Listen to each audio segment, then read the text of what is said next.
Hello and welcome to the Foxcatcher AFL show. My name's Julian Vallance, joined as always by Bernie Vince. Bernie, massive week here with two prelims at the MCG, but we want to do a bit of a deep dive at Foxcatcher into the Brownlow medal. We know there's plenty of markets on offer, but let's look at in terms of the winner.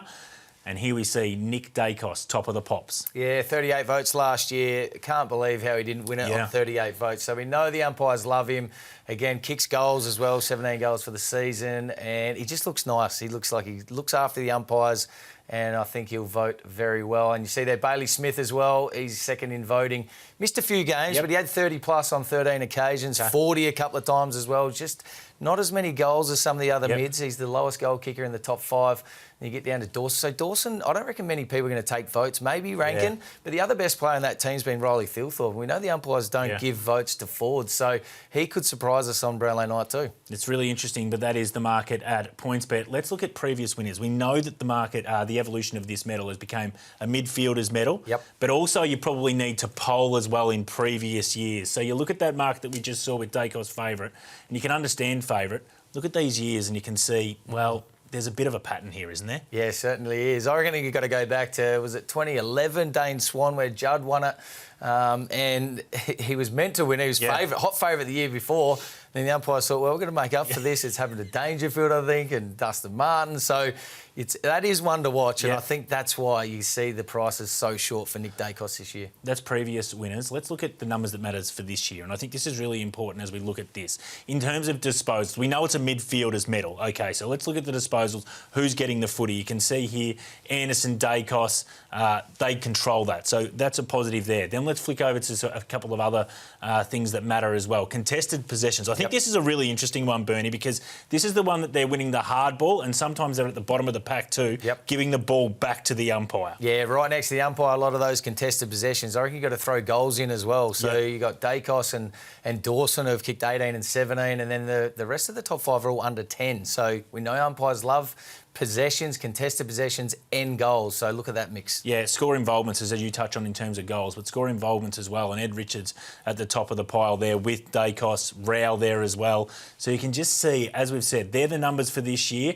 Maybe that's going to have some type of influence. In terms of the numbers that matter and why I think I want to be with something, I want to be at the Western Bulldogs. Now, Bontempelli's missed a big chunk of games, and we know when he does play, he'll probably look at the threes. But I've got Ed Richards, as I said, top of the pops in terms of score involvements.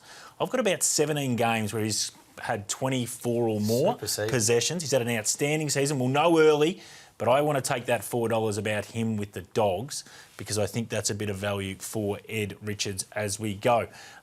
Let's look at, in terms of Brownlow medal top 10. I've got someone for this as well. I think a bloke that gets forward of the footy and can kick goals, Hugh McCluggage, $1.80. He's in a team that finished top 4 with the Lions. He's a known bowler. I want to take the $1.80 Hugh McCluggage. What do you got for me? Oh, I like that. I'm having a look at Group A on PointsBet. Now, this doesn't include all the favourites, but have a look there. Caleb Sarong had a super year for Fremantle, and Brayshaw didn't have as good a year as we've seen in the past, so won't take many votes. Young missed a lot of footy. Their other best players are either forwards or backs, so I'm locking in Caleb Sarong at the top of that Group A list. It's hard enough to find the winner, but we want to find the quinella. We want to finish top. We want to get the 1-2 here.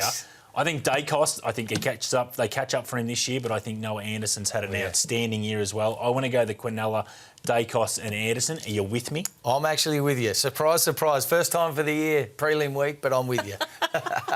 What else you got? Because we're going to do some scattergun other selections as well. I think the viewers need to keep an eye on.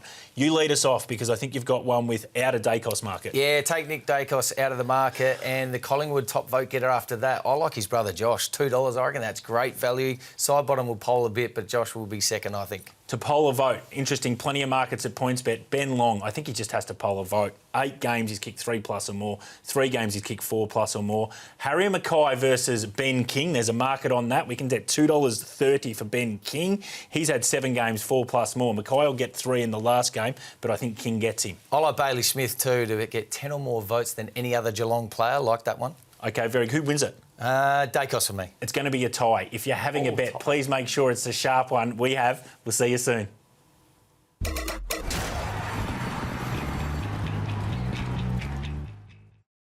Chances are you're about to lose. For free and confidential support, call the number on the screen or visit the website.